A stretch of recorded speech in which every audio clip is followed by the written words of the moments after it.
معروف لکھاری اور تجزیہ کار عرفان صدیقی نے کہا ہے کہ عمران خان نے پاکستانی فوج اور ملکی معیشت کی تباہی کے مشن میں ناکامی کے بعد ابھی سیاسی جماعتوں اور قائدین سے ہاتھ ملانے کی کوشش شروع کر دی ہے، جنہیں وہ ماضی میں ملعون اور مطعون کرتے ہوئے گندے القابات سے پکارتے رہے ہیں۔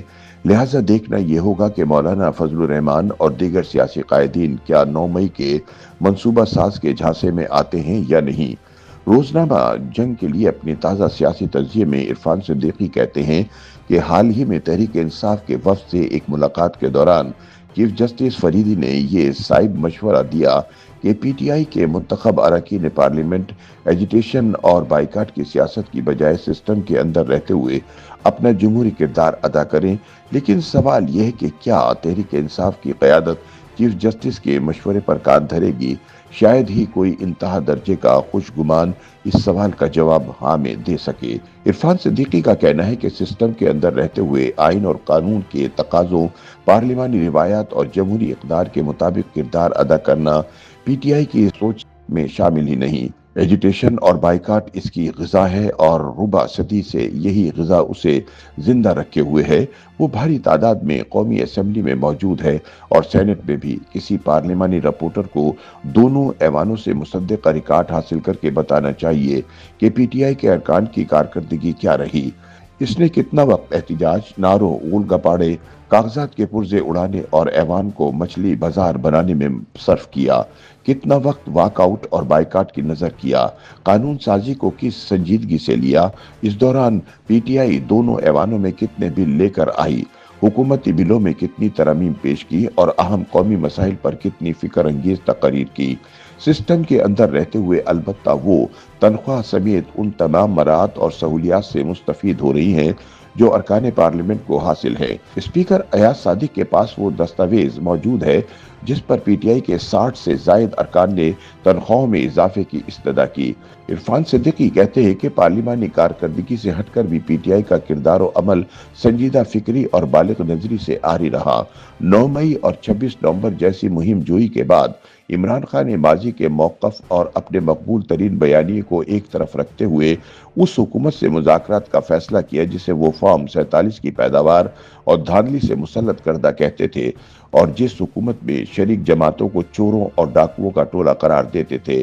خان صاحب کا یہ فیصلہ بہر طور زمینی حقائق کے جبر کا نتیجہ تھا، لیکن اتنا بڑا کڑوا گھونٹ پینے کے بعد بھی جب پی ٹی آئی مذاکرات کی میز پر بیٹھی اور خوئے تصادم لے کر آئی، مطالبات کی دستاویز کو چارٹ شیٹ بنا دیا اور اس مشق کے منطقی انجام تک پہنچنے سے قبل ہی ایک خود تراشیدہ بہانے کے آڑ میں گھر چلی گئی، پھر یکایک خطوط نویسی کا سلسلہ شروع ہو گیا۔ عرفان صدیقی کہتے ہیں ان خطوط کا لب و لہجہ بھی جارحہ نہ بلکہ باغیانہ رہا۔ چیف جسٹس کو لکھے گئے 350 صفحات پر مشتمل خط کے بارے میں کوئی اطلاع نہیں۔ جنرل سید عاصم منیر کو خط لے جانے والا کبوتر مارگلا کے پہاڑیوں اور گھاٹیوں پر دیر تک بھٹکنے کے بعد لاپتہ ہو گیا۔ کئی دنوں بعد اس کے پر دامن کوہ کے ڈھلوانوں پر بکھرے پڑے ملے۔ خط کا کوئی سراغ نہ ملا۔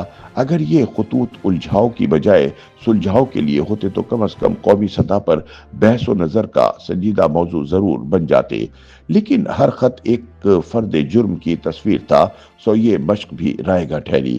ان کا کہنا ہے کہ بے ثمر مذاکرات اور بے مغز مکتوبات کے بعد اب P T I in opposition جماعتوں کے ساتھ گرینڈ الائنس بنانی جا رہی ہے جس کے قائدین کو وہ برس برس سے مغلظات سنا رہی تھی۔ ایسے میں سوال یہ ہے کہ کیا یہ بیل مڈھے چڑھ پائے گی؟ بظاہر اس کے امکانات بہت کم ہیں۔ بنیادی وجہ یہ ہے کہ پی ٹی آئی کا کوئی ایسا ٹھوس مشاورتی ڈھانچہ نہیں جو عمران خان کو قائل کرنے کی صلاحیت رکھتا ہو۔ عالم یہ ہے کہ جماعت کے سینئر رہنما بھی ہر آن کسی نادیدہ خوف کے آصف کا شکار دکھائی دیتے ہیں اور لب کشائی کرتے ہوئے ہچکچاتے ہیں کہ کہیں کوئی جملہ سرزنش کا باعث نہ بن جائے۔ ہر بات، ہر معاملہ چھوٹا ہے یا بڑا، عمران خان سے بندھا ہے۔ قومی اسمبلی میں قائد حزب اختلاف عمر ایوب خان کے مطابق چیف جسٹس سے ملاقات سے پہلے ہم نے 3 بار عمران خان سے اجازت لی۔ جب پارٹی کے سرکردہ رہنماؤں کے لیے خان صاحب کی ایک ہاں کافی نہ ہو اور 3 بار ہاں کا شرعی تقاضا لازم ہو تو اندازہ لگایا جا سکتا ہے کہ خان صاحب کی کڑی گرفت کا عالم کیا ہے۔ اپوزیشن جماعتیں بخوبی جانتی ہیں کہ عمران خان خود کو ہی حرف آخر خیال کرتے ہیں۔ ایک اہم پہلو یہ بھی ہے کہ کیا اپوزیشن جماعتیں عمران خان کے ساتھ مل کر ہنگامہ آرائی اور انتشار کی وہ حکمت عملی اپنا سکیں گی جو پی ٹی آئی کا امتیاز ہے؟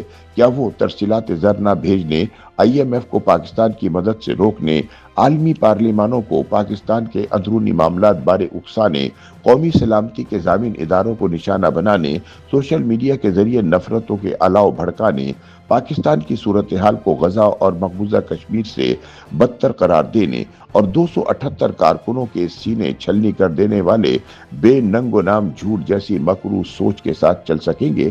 عرفان صدیقی کہتے ہیں کہ گرینڈ الائنس وجود میں آنے سے پہلے ہی پی ٹی آئی نے رمضان کے بعد تحریک چلانے کا اعلان کر دیا ہے۔ اس تحریک کے اہداف اور مقاصد کیا ہوں گے کوئی نہیں جانتا۔ جو کچھ بھی ہوگا اس کا انحصار سیاسی رہنماؤں کی باہمی گفت و شنید پر نہیں، خان صاحب کی ثوابدید پر ہے۔ ان کا کہنا ہے کہ سیاسی اتحاد ایک خاص طرح کی آب و ہوا بھی مانگتے ہیں۔ شرپسندی سے سیاسی اہداف حاصل نہیں کیے جاتے، لہٰذا اپوزیشن جماعتوں کو اپنا سارا اثاثہ پوٹلی میں باندھ کر پی ٹی آئی کی ایسی شکستہ کشتی میں سوار ہونے سے پہلے سوچنا ہوگا جس کے ملاح کی انتشار پسندانہ سوچ سے کسی بھی وقت 9 مئی جیسا کوئی اور سانحہ بھی رونما ہو سکتا ہے۔ YouTube پر گوگلی نیوز دیکھنے کے لیے youtube.com کی سرچ بار میں googly news T V type کریں۔ گوگلی نیوز کے پیج پر سرخ رنگ کے سبسکرپشن والے بٹن پر کلک کرنا نہ بھولیے۔ YouTube پیج پر اپلوڈ ہونے والی ویڈیوز سے باخبر رہنے کے لیے بیل آئیکن پر کلک کیجیے۔ آپ کو ہر نئی ویڈیو کے بارے میں نوٹیفیکیشن موصول ہو جائے گا۔